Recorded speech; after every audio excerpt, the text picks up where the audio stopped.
What is going on, guys? Welcome back to the Sixers Digest YouTube channel. My name is Sean Barnard. I'm here with my partner, Casey Brennan, and we're here to break down the latest in the Sixers and NBA world, and that is, of course, Adam Silver starting to crack down on superstars sitting out and the overall state of load management within the NBA. But before we dive fully into it, I would like to make sure that you guys are subscribing to the channel. Over 90% of you have not subscribed yet. We want to keep getting that number moving. We have a ton of great plans for Sixers season. We want you guys there every step of the way. Can't do without you, so make sure that you are clicking that subscribe button and ringing that bell to make sure you're following along. Now, to dive into the issue today, we know that load management has increasingly become an issue across the NBA, dating back probably over a decade now, starting with the San Antonio Spurs, who kind of were the originators of this process, and it gave them a little bit of a competitive advantage to make sure their team was fresher than others, and obviously led to success there. It has now become a more widespread issue where it is tough to gauge on a night-to-night basis what stars are playing, which are sitting out, and it feels like it hit its breaking point with Adam Silver. So I'll toss it over to you, Casey, with the quote from Adam Silver, and then we're going to break things down from there.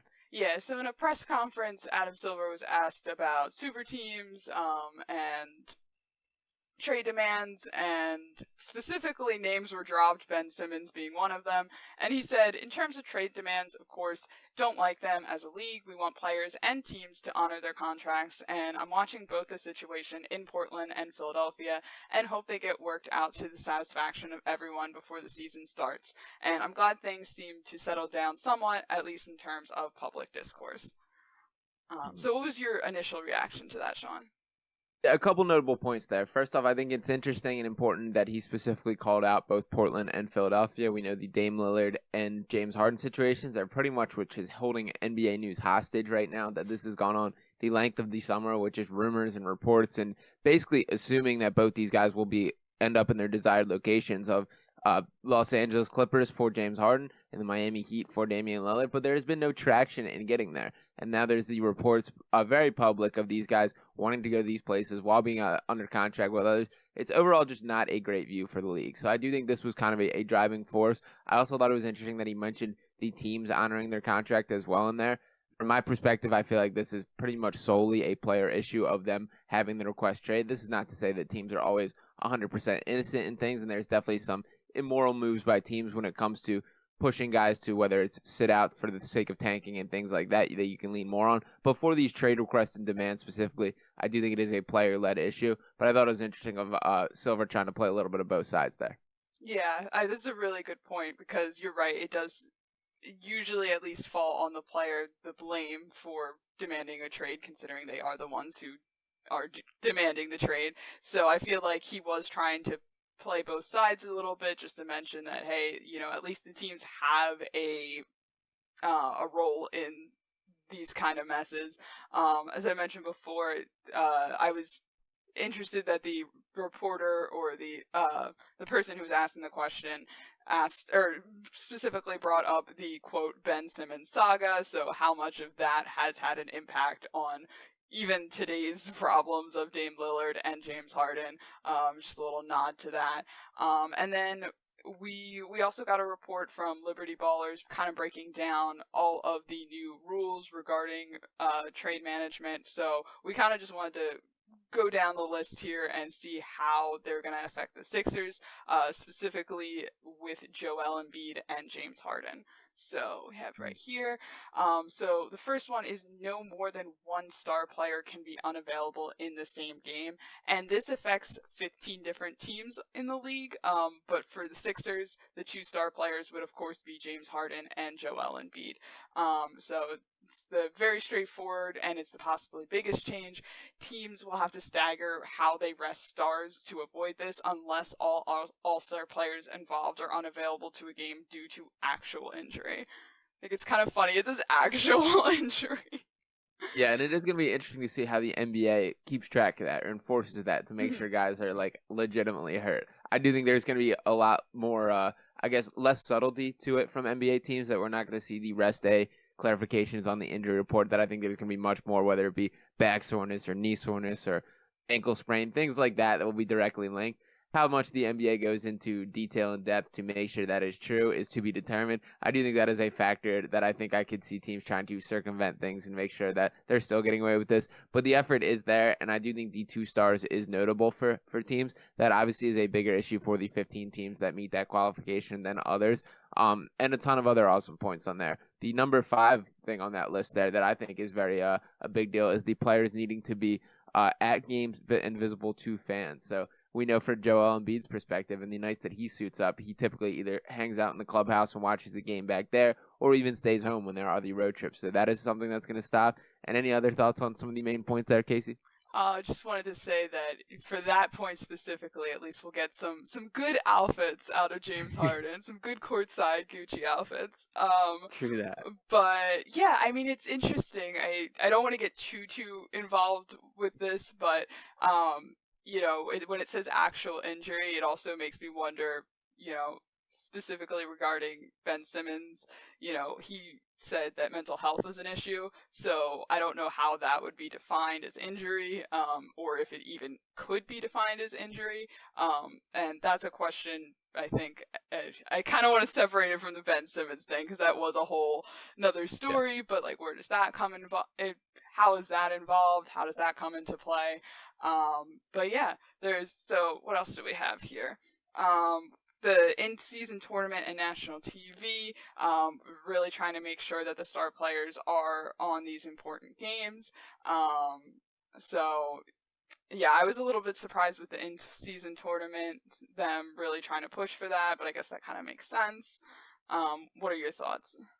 Yeah, and the unfortunate reality of all this, and sometimes we stray from this as fans, but the NBA is a business, and this is about money. And one of the biggest focuses here is making sure that the regular season product is better and more, I guess, draws more attention of fans. That we all can look at each other and understand that the NBA, the lengthy regular season, the 82 games, can at times get a little stale. That maybe it's a little difficult to get fired up on a random Wednesday night to watch the Sixers take on the Orlando Magic or something like that. So I think trying to find these different ways to provide juice to games like the in-season tournament and those primetime national games to make sure that we are getting the Joel Embiid versus Nikola Jokic showdown when we're supposed to and things like that. So I do think that's the intention of the NBA. There is a new TV deal looming, and they want to get the maximum dollars for that. So that starts with getting the maximum viewership this year and making sure that people are tuned into games, that they are getting the best possible product, and that I think this is a huge effort toward that for sure. Mm-hmm. And then another thing is that teams must maintain a balance between the number of one-game absences for stars, and also that teams cannot shut down a player when they are trying to stop playing in games. This one more so is if a player or a team isn't going to make the playoffs, you're not supposed to be able to try and purposely tank and rest all of your star players, whether you're just trying to tank the team for a better draft pick or if you are just you just don't want to play them. So yeah, and these are two things that absolutely happen in the NBA or have in the past. We've seen guys get shut down, for example, last year with Damian Lillard being shut down for the remainder of the season after the Trailblazers were eliminated from the playoffs. Same with the Mavericks with Luka Doncic and Kyrie when they fell out of the play-in mix at the tail end of the season there, and as well as resting guys on road trips. We've seen it all the time where these superstars are supposed to come to town. For example, LeBron James is supposed to come to Philadelphia. The ticket prices get jacked up. People get excited to see these stars, and then they don't play, and it's super disappointing for fans. So that's definitely an issue, and I think glad the NBA at least has a touch for that as well. But as we mentioned throughout this, it is going to be difficult to enforce these things as much as the idea is great there. Yeah, it's interesting because it's come from the angle of how do we enforce this if, are they actually injured? And what games really are going to draw people? For example, I remember I personally really wanted to go see the Nets game where Ben Simmons was making his Philadelphia appearance for the first time since he was off the team. And of course he didn't play, but I just remember the ticket prices went from $30 to definitely over $100 just so people could personally boo Ben Simmons. So even that, it's how's the league going to define what games are going to be super, super important, I guess. And it's just going to be interesting to see how this plays out, I guess.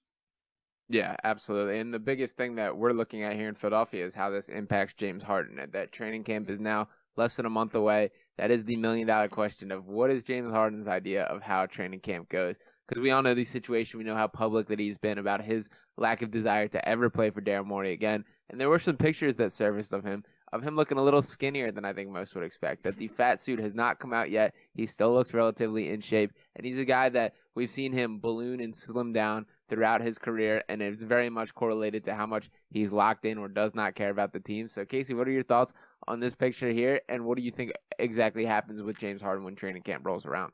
So, what happens with James Harden training camp? I mean, that's been the $1 million question all off season.